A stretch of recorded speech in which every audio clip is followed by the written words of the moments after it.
السلام علیکم ورحمۃ اللہ تعالی وبرکاتہ۔ الحمد للہ رب العالمین والعاقبۃ للمتقین والصلاة والسلام علی سید الانبیاء والمرسلین وعلی آلہ واصحابہ اجمعین، اما بعد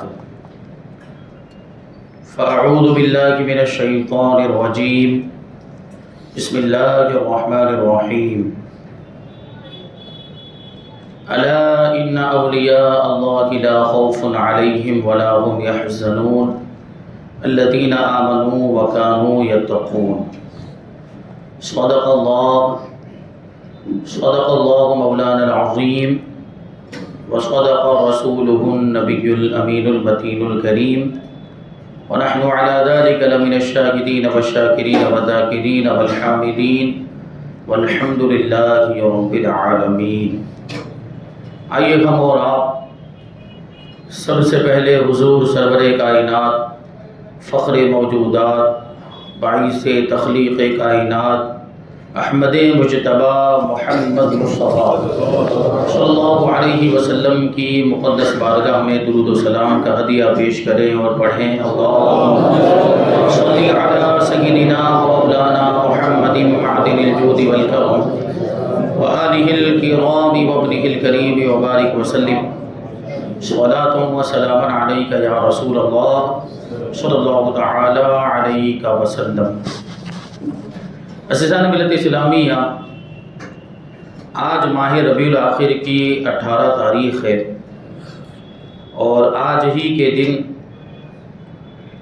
سلطان المشائخ حضرت خواجہ نظام الدین اولیاء محبوب الہی رحمۃ اللہ تعالی علیہ کا عرس ہے، یوم وصال۔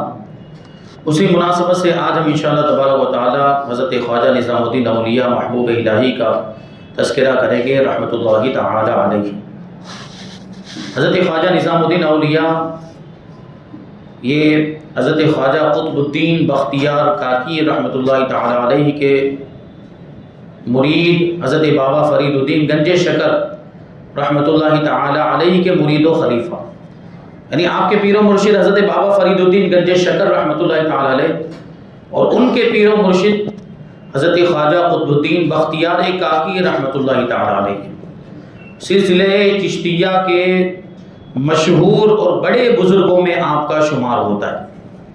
حضرت خواجہ نظام الدین اولیاء رحمۃ اللہ تعالی علیہ کی شان یہ ہے کہ آپ کو محبوب الہی کہا جاتا ہے، اور یہ اس وجہ سے نام ہوا، لقب ہوا کہ آپ عوام میں بھی بڑی محبوبیت کے حامل تھے، اور اللہ تبارک و تعالیٰ کی بارگاہ میں بھی بڑی محبوبیت کے حامل تھے، یعنی آپ عوام کے دلوں میں بھی جگہ بنائے ہوئے تھے، عوام بھی آپ سے محبت کرتی تھی، اور آپ اللہ تبارک و تعالیٰ کی بارگاہ کے بھی محبوب تھے، اس لیے آپ کو محبوب الہی کہا جاتا ہے، اور یہ لقب آپ کا قیامت تک کے لیے مشہور ہو گیا۔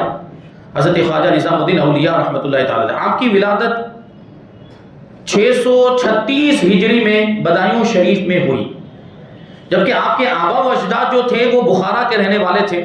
بخارا یہ ابھی اس وقت ازبکستان میں واقع ہے، پہلے ایران کا حصہ ہوا کرتا تھا، آج کے زمانے میں یہ ازبکستان میں آتا ہے بخارا، جہاں کے امام بخاری تھے جنہوں نے صحیح بخاری لکھی، حدیث کی سب سے زیادہ مشہور اور سب سے زیادہ معتبر کتاب ہے بخاری شریف، وہیں کے رہنے والے تھے حضرت خواجہ نظام الدین اولیاء کے آبا و اجداد۔ حضرت خواجہ نظام الدین اولیاء کے دادا جان اور نانا جان، آپ کے نانا جان کا نام ہے سید عرب، اور آپ کے دادا جان کا نام ہے سید محمد علی۔ یہ دونوں حضرات آپس میں حقیقی چچیرے بھائی تھے، اور یہ سب کے سب حسینی سادات میں سے تھے، حسینی سادات، حسینی گھرانے سے ان حضرات کا تعلق۔ تو حضرت خواجہ نظام الدین اولیاء رحمۃ اللہ تعالی علیہ بھی حسینی سید ہوئے، اور کیسے حسینی سید ہوئے میں آپ کو بتاؤں گا۔ کہ حضرت سید عرب جو آپ کے نانا جان ہیں اور حضرت سید علی یہ دونوں آپس میں چچیرے بھائی تھے اور آپس میں رشتہ داری ہو گئی. یعنی سید عرب نے اپنی بیٹی کا نکاح سید علی کے بیٹے سے کیا اور یہ دونوں مطلب بیٹی اور بیٹی دلہا اور دلہن جو تھے یہی حضرت خواجہ نظام الدین اولیاء رحمۃ اللہ تعالی علیہ کے والدین ہیں. یعنی حضرت بی بی زلیخا اور حضرت سید احمد. حضرت سید احمد یہ سید علی کے صاحبزادے ہیں اور حضرت بی بی زلیخا یہ حضرت سید عرب کی صاحبزادی ہیں. تو اس طرح یہ آپس میں دو چچیرے بھائیوں کے درمیان یہ سمجھی کا رشتہ قائم ہو گیا اور یہ دونوں اس طریقے سے رشتے ازدواج میں منسلک ہوئے. تو آپ دیکھیں تو حضرت خواجہ نظام الدین اولیاء حسینی سید ہیں. لیکن کیسے حسینی سید؟ نجیب الطرفین حسینی ہیں. یعنی والد ماجد کی طرف سے بھی حسینی ہیں اور والدہ ماجدہ کی طرف سے بھی حسینی ہیں. یہ حضرت خواجہ نظام الدین اولیاء کی شان، یہ خاندانی شرافت اللہ تبارک و تعالیٰ نے آپ کو عطا فرمائی. تو میں عرض کر رہا تھا کہ حضرت سید عرب یہ ملک جو پہلے پرانے زمانے میں تو ملک فارس تھا، ابھی جو ازبکستان، وہاں کے شہر بخارا کے مقیم تھے، وہاں رہتے تھے اور آپ بہت بڑے تاجر تھے، بہت بڑے پیمانے پر تجارت کیا کرتے تھے اور بڑے امیر و کبیر بھی تھے. آپ کا کاروبار بہت بڑے پیمانے پہ چلتا. اللہ تبارک و تعالیٰ نے آپ کو بڑی برکت بھی عطا فرمائی تھی اور ایسی برکت کے بہت سارے دوسرے تاجر، چھوٹے چھوٹے تاجر آپ کے ماتحت کام کیا کرتے تھے. یہ حضرت سید عرب کو اللہ تبارک و تعالیٰ نے مال اور دولت کی کثرت عطا فرمائی تھی. آپ کا ارادہ تھا کہ آپ ہندوستان بھی آئیں تجارت کی غرض سے. بخارا میں رہتے تھے لیکن ہندوستان آنے کا، کیونکہ اس وقت ہندوستان بھی تجارت کا بہت بڑا مرکز ہوا کرتا تھا، لوگوں کی توجہ کا مرکز تھا. تو ان کا ارادہ ہوا کہ ہندوستان جانا چاہیے تجارت کرنے کے لیے، کاروبار کرنے کے لیے. اور ایک بات حضرت سید عرب کے بارے میں ایک روایت میں آئی ہے کہ حضرت سید عرب جو ہے یہ حضرت خواجہ عثمان ہارونی رضی اللہ تعالیٰ عنہ کے مرید تھے. کون ہیں حضرت خواجہ عثمان ہارونی؟ کون ہیں؟ حضرت خواجہ غریب نواز رضی اللہ تعالیٰ عنہ کے پیر و مرشد. تو اس سے پتہ چلا کہ حضرت خواجہ نظام الدین اولیاء کا جو رشتہ ہے غریب نواز کے ساتھ وہ صرف سادات ہونے کے اعتبار سے نہیں بلکہ طریقت کے اعتبار سے بھی ہے. طریقت کا، روحانیت کا بھی رشتہ ہے. طریقت کا سلسلہ تو بعد میں پہنچا، یہ ان کے نانا جان کے ذریعے سے پہلے ہی حضرت خواجہ غریب نواز رضی اللہ تعالیٰ عنہ کے پیر و مرشد کا فیضان آپ کو مل چکا تھا. تو حضرت سید عرب کے بارے میں اور ایک روایت میں آپ کے والد ماجد سید احمد بخاری کے بارے میں بھی آیا ہے کہ آپ بھی حضرت خواجہ عثمان ہارونی کے مرید تھے. تو آپ نے ارادہ بنایا. ایک رات میں خواب میں دیکھا کوئی کہنے والا آپ کو مخاطب کر کے کہہ رہا ہے کہ تمہارا ارادہ بڑا نیک ہے، بہت اچھا ہے، ہندوستان چلے جاؤ. چنانچہ آپ نے، سید عرب نے، حضرت خواجہ نظام الدین اولیاء کے نانا جان ہیں، انہوں نے ہندوستان آنے کا ارادہ بنایا. اب جب جانے لگے تو آپ کے جو چچیرے بھائی تھے سید علی، ان کو پتا چلا کہ ہندوستان جا رہے ہیں تو وہ بھی ساتھ میں ہو گئے. یہ دونوں چچیرے بھائی حضرت خواجہ سید عرب اور حضرت خواجہ سید علی یہ دونوں ہندوستان کے لیے روانہ ہوئے. اور جب ہندوستان میں داخل ہوئے، ہندوستان میں تشریف لائے تو سب سے پہلے ان دونوں بزرگوں نے لاہور میں قیام فرمایا. لاہور جو بھی پاکستان میں موجود ہے، اس زمانے میں ہندوستان کا حصہ ہوا کرتا تھا اور اس طرف سے آنے والوں کے لیے ایک مرکز کی حیثیت رکھتا تھا. تو ان دونوں بزرگوں نے بھی لاہور میں قیام کیا. ایک عرصے تک لاہور ہی میں رہے اور تجارت کا سلسلہ بھی چلتا رہا. حضرت خواجہ سید عرب کے دو صاحبزادے تھے، سید عبداللہ اور سید محمود. حضرت خواجہ یہ عرب کے یہ دو صاحبزادے اور ایک صاحبزادی حضرت بی بی زلیخا جو حضرت خواجہ نظام الدین اولیاء کی یہ والدہ ماجدہ ہیں. اور سلسلہ نسب کیسا ہے؟ سلسلہ نسب حسینی سادات کا جو سلسلہ نسب ہے، حضرت خواجہ نظام الدین اولیاء یہ صاحبزادے ہیں حضرت سید احمد بخاری کے، وہ صاحبزادے ہیں سید علی کے، اور وہ صاحبزادے ہیں سید عبداللہ خلمی کے، وہ صاحبزادے ہیں سید حسن خلمی کے، وہ صاحبزادے ہیں سید علی مشہدی کے، اور وہ صاحبزادے ہیں سید حسن مشہدی کے، اور وہ صاحبزادے ہیں سید ابو عبداللہ کے، اور وہ صاحبزادے ہیں امام علی اصغر کے، اور وہ صاحبزادے ہیں امام جعفر ثانی کے، وہ صاحبزادے ہیں امام علی تقی کے، وہ صاحبزادے ہیں امام احمد نقی کے، امام علی تقی کے وہ صاحبزادے امام احمد تقی کے، اور وہ صاحبزادے ہیں امام علی رضا کے، وہ صاحبزادے ہیں امام موسیٰ کاظم کے، وہ صاحبزادے ہیں امام جعفر صادق کے، اور وہ صاحبزادے ہیں امام محمد باقر کے، وہ صاحبزادے ہیں امام زین العابدین کے، وہ صاحبزادے ہیں امام علی مقام امام حسین رضی اللہ تعالیٰ عنہ کے، اور وہ صاحبزادے ہیں مولا کائنات علی مرتضیٰ شیر خدا رضی اللہ تعالیٰ عنہ. یہ سلسلہ نسب ہے خواجہ نظام الدین اولیاء رحمۃ اللہ تعالی علیہ کا. امام حسین تک اس طریقے سے پہنچتا ہے.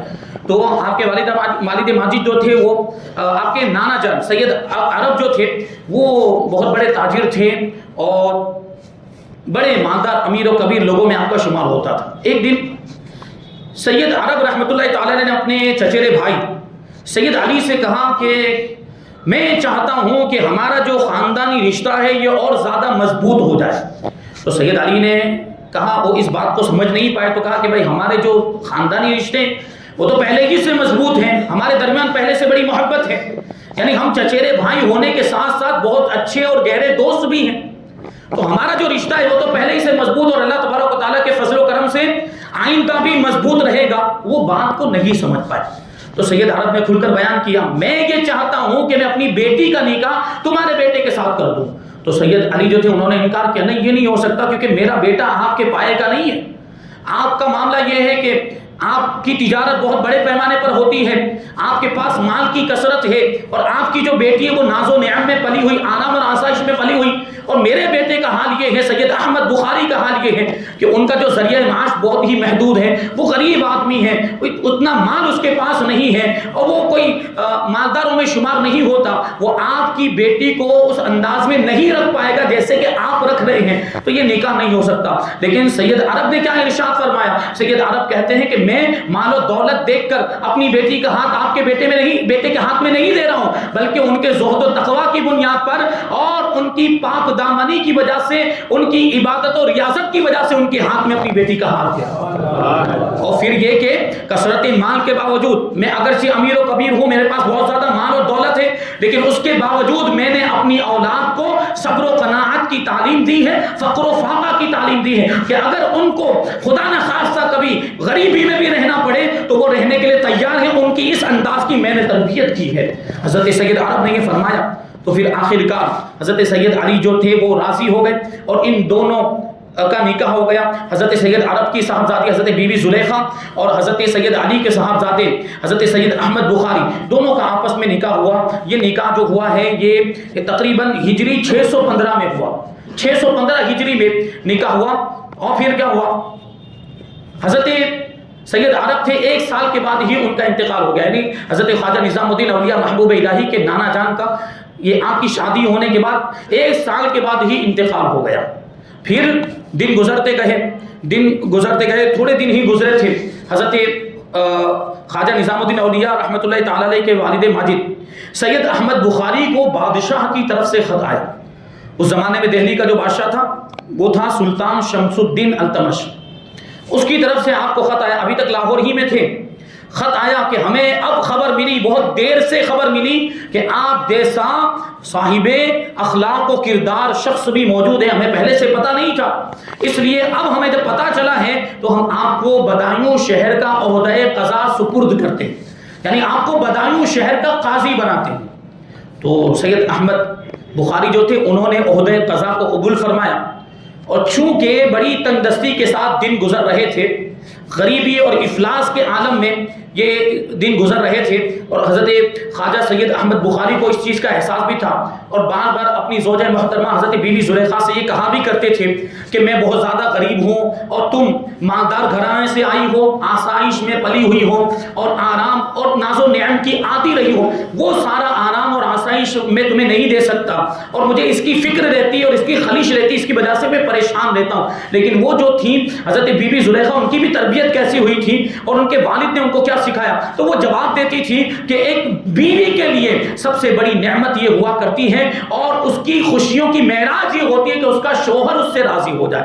آپ مجھ سے راضی رہیں یہی میرے لیے کافی ہے، ورنہ تو میں ساری مصیبتیں اور پریشانیاں برداشت کرنے کے لیے تیار ہوں، چاہے غریبی ہو، تنگ دستی ہو، کیسے بھی معاملات ہو، آپ مجھ سے راضی ہیں تو مجھے کسی چیز کی فکر نہیں ہے. یہ سن کر حضرت خواجہ سید احمد بخاری تھوڑے مطمئن ہو جاتے تھے، لیکن پھر بھی وہ ان کے لیے فکر مند رہتے تھے. حضرت خواجہ سید احمد بخاری جب بدایوں شہر کے قاضی بنا دیے گئے تو تھوڑی جو ہے کہ وہ حالات سدھر گئی، اور پھر کیا کہ وہ قاضی کے عہدے پر بادشاہ کی طرف سے مقرر ہوئے. تو بادشاہ کی طرف سے آپ کو وظیفہ اور تنخواہ ویسی ملا کرتی تھی کہ پھر وہ غریبی کے معاملات تھوڑے کم ہوئے. حضرت خواجہ سید احمد بخاری جو تھے وہ جو قضا کے عہدے پر فائز ہوئے، بڑے انصاف کے ساتھ، بڑی ذمہ داری کے ساتھ اس عہدے کے فرائض کو انجام دیتے تھے. اور بادشاہ نے خط میں بھی لکھا تھا کہ آپ اس عہدے کو قبول فرمائیں اور اسلامی سلطنت کو مضبوط کرنے میں میرا ساتھ دیں. کہ یہ ایک معاملہ ہوتا ہے نا قاضیوں کا معاملہ، یہ قاضی ابھیو جو ہم جس کو قاضی سمجھتے ہیں نکاح پڑھانے والا، یہ وہ مراد نہیں ہے۔ پرانے زمانے کے اعتبار سے جو قاضی شرع ہوا کرتے تھے، جن کی باقاعدہ عدالت لگا کرتی اور ان کے پاس لوگ اپنے مقدمے لے کر آیا کرتے تھے اور وہ قاضی شرع ان کے مقدموں کے فیصلے کیا کرتے تھے شریعت کے اصول و قوانین کی روشنی میں۔ یہاں قاضی سے مراد وہ قاضی ہے قاضی شرع۔ اور اس زمانے میں بھی بدعنوانیاں ہوتی تھی، رشوت کے معاملات ہوتے تھے، روپیہ پیسہ لے کر غلط فیصلے کر دیے جاتے تھے۔ اس لیے حضرت خواجہ سید احمد بخاری کو یہ عہدہ دیا گیا تھا کیونکہ آپ زہد و تقویٰ میں بڑے مشہور تھے اور اللہ کے ولی تھے، اس لیے آپ کو یہ عہدہ، اور آپ نے اس عہدے کی ذمہ داری کو کما حقہ نبھایا بھی، انصاف کے تقاضوں کو پورا کیا اور اس انداز میں آپ نے اس کی ذمہ داریوں کو نبھایا کہ بعد میں اگر کوئی بادشاہ کے پاس جا کر، سلطان شمس الدین التمش کے پاس جا کر آپ کی شکایت بھی کرتا کہ انہوں نے ایسا کیا، انہوں نے ویسا کیا، بادشاہ اس کی بات کو نہیں مانتا تھا کیونکہ بادشاہ کو یقین ہو گیا تھا کہ سید احمد بخاری کوئی غلط کام کر ہی نہیں سکتے ہیں۔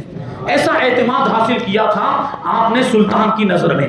تو بہرحال یہ تو ہوا، یہ زندگی اب تھوڑی آسانی کے ساتھ گزرنے لگ گئی تھی عہدہ قضا پر فائز ہونے کے باوجود، لیکن اس کے سارے آرام، پرسکون زندگی، اطمینان والی زندگی ہونے کے باوجود ایک چیز کی کمی تھی، اور وہ چیز کیا ہے؟ اولاد کی نعمت۔ اولاد کی نعمت، شادی کو 15 سال گزر چکے تھے، اس کے باوجود حضرت سید احمد بخاری اور بی بی زلیخا رحمۃ اللہ تعالی علیہما کے یہاں پر اولاد نہیں تھی، اسی سلسلے میں پریشان رہتے تھے۔ بی بی زلیخا بھی اکثر اداس رہا کرتی تھی تو سید احمد بخاری ان کو تسلی دیتے اور ان کو سمجھانے کی کوشش کرتے، تو بی بی زلیخا ایک ہی جملہ کہا کرتی تھی کہ میں اداس ضرور ہوں لیکن اللہ کی رحمت سے مایوس نہیں، میں اداس ضرور ہوں لیکن اللہ کی رحمت سے مایوس نہیں، مجھے امید ہے کہ اللہ تبارک و تعالی ہمیں اولاد کی نعمت عطا فرمائے گا۔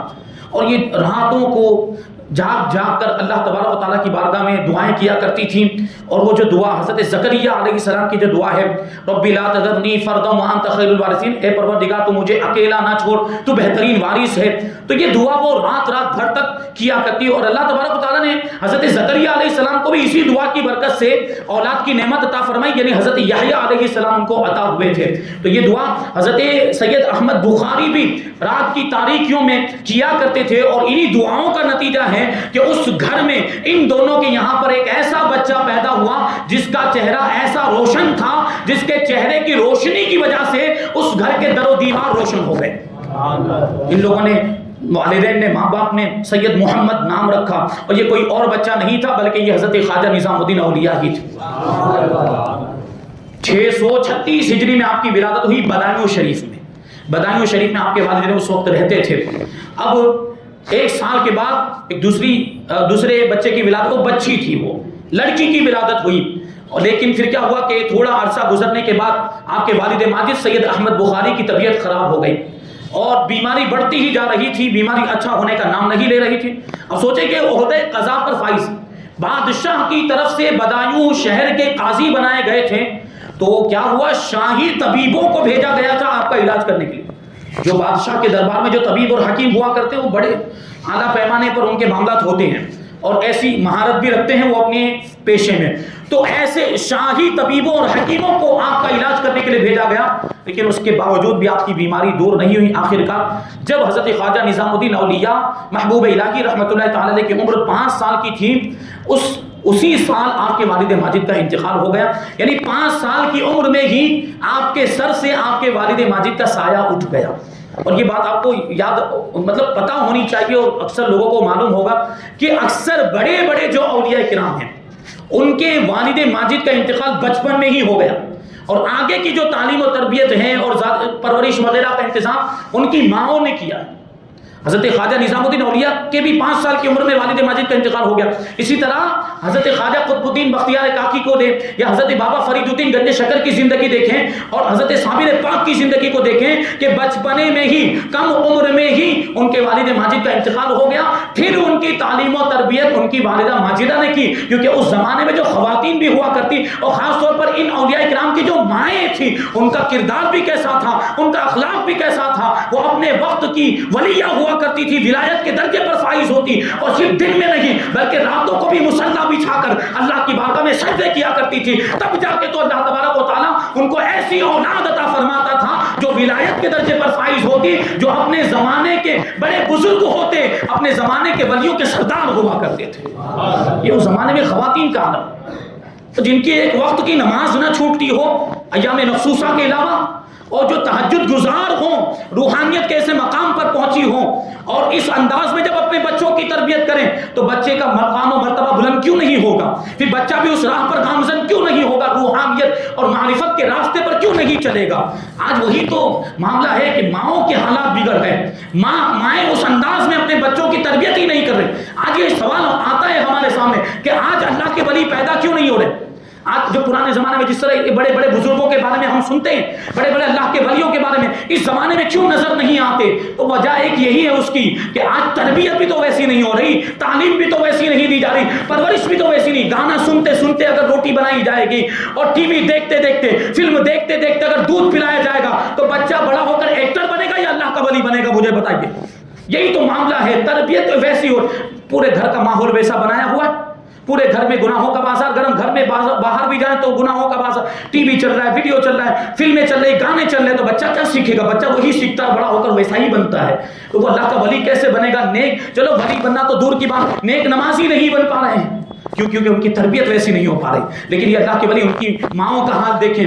حضرت خواجہ نظام الدین اولیاء رحمۃ اللہ تعالی کی والدہ ماجدہ حضرت بی بی زلیخا، آپ کے زہد و تقویٰ کا یہ عالم تھا کہ آپ کے زہد و تقویٰ و پرہیزگاری کی وجہ سے آپ کو اپنے زمانے کی رابعہ بصریہ کہا جاتا تھا۔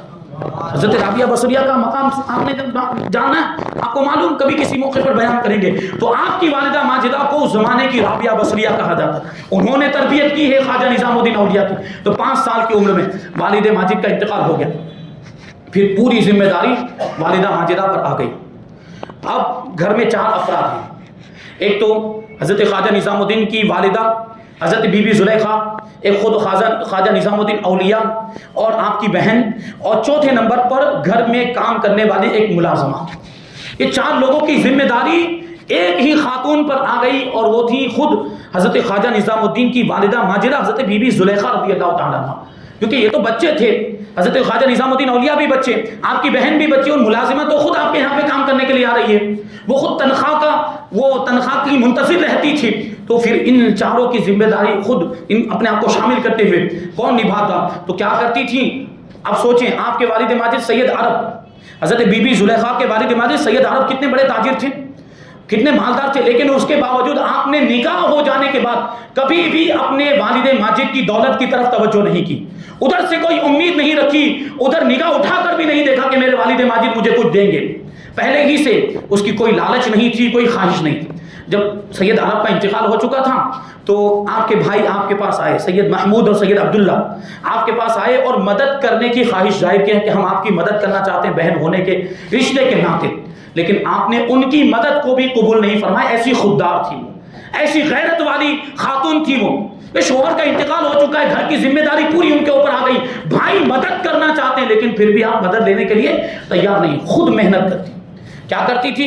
بازار سے روئی منگا کر اس کو کاٹ کر سوت تیار کرتی تھی، اور ملازمہ کے ذریعے اس کو بازار میں بھیج کر اس کو بیچ کر جو کچھ بھی قیمت حاصل ہوتی، جو رقم ملتی تھی، اسی رقم کے ذریعے سے گزر بسر چلتا تھا۔ لیکن وہ رقم بھی اتنی معمولی ہوتی تھی کہ اکثر و بیشتر ہفتے میں 1 دن تو ضرور فاقہ ہو جایا کرتا تھا، ہفتے میں 1 دن ضرور فاقہ ہو جاتا، یعنی کھانے کا انتظام نہیں ہو پاتا، کیونکہ سوت کاٹ کر روئی کے ذریعے دھاگا بنا کر اس کو بازار میں بیچے، اس سے کتنی قیمت حاصل ہوتی، کتنی بہت زیادہ کوئی رقم حاصل نہیں ہو پاتی، تو اسی کے ذریعے سے گزر بسر چلتا تھا۔ لیکن اس کے باوجود ہفتے میں 1 دن فاقے ہو جایا کرتے تھے، کھانے کا انتظام نہیں ہو پاتا۔ لیکن اس عالم میں بھی حضرت خواجہ نظام الدین اولیاء 5-6 سال کی عمر میں ہیں، اس عالم میں بھی آپ کی کیفیت کیا ہوتی تھی؟ جب فاقے والا دن آتا، جب کھانے کا جب انتظام نہیں ہوتا، جس دن کھانے کا انتظام نہیں ہوتا، تو آپ کی والدہ ماجدہ حضرت خواجہ نظام الدین اولیاء کو بلاتی اور کہتی کہ سید محمد، آج ایسا ہے کہ آج ہم اللہ کے مہمان ہیں۔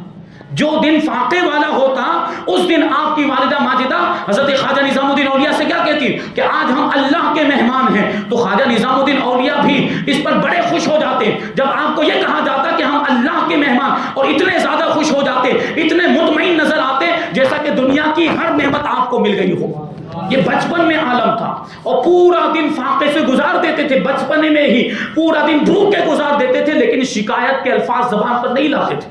لیکن پھر سوچیں آپ آگے دیکھیں, معرفت کا عالم, بچپن ہی سے ولایت کے آثار کیسے ظاہر ہونے لگے.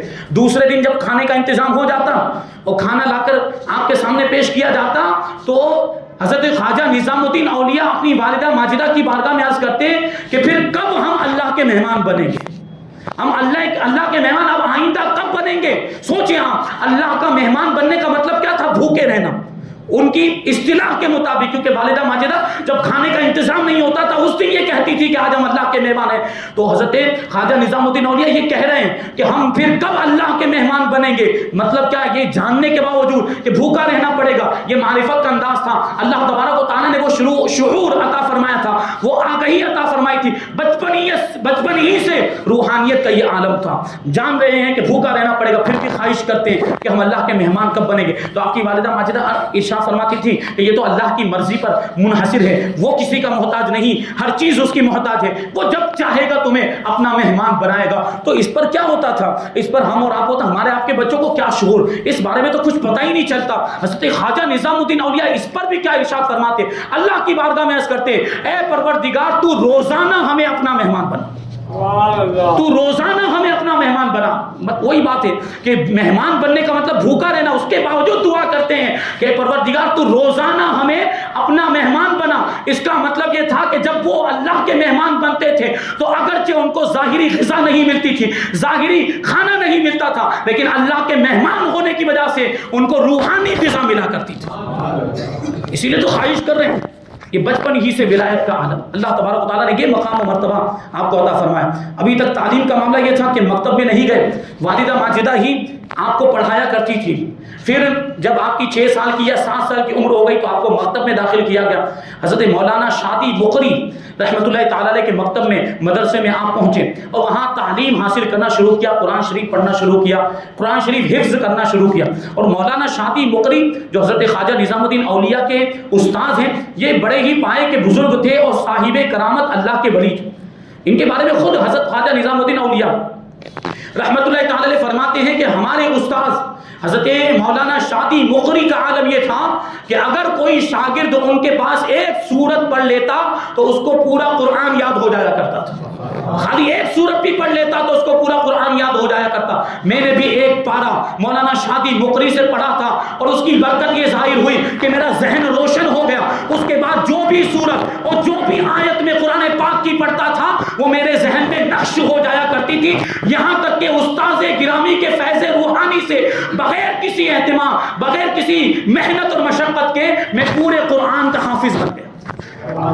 یہ استاد بھی ایسے ملے تھے حضرت خواجہ نظام الدین اولیاء. پھر آگے کی تعلیم حاصل کرنے کے لیے آپ مولانا علاء الدین اصولی کی بارگاہ میں پہنچے. پھر قدوری شریف تک ان سے تعلیم حاصل کرنے کے بعد دہلی تشریف لانے کے بعد یہاں کیسے کیسے واقعات پیش آئے, یہ ایک سلسلہ ہے. انشاءاللہ تبارک و تعالیٰ پھر کسی موقع پر ہم اس کو بیان کریں گے. اللہ تبارک و تعالیٰ کی بارگاہ میں دعا ہے کہ حضرت خواجہ نظام الدین اولیاء رحمۃ اللہ تعالیٰ علیہ کے فیوز و برکات سے ہم سب کو مالا مال فرمائے. اولیاء کرام سے محبت کرنے, ان کے دامن سے وابستہ رہنے اور ان کے بتائے ہوئے چلے ہوئے طریقے پر ہم سب کو چلنے کی توفیق عطا فرمائے.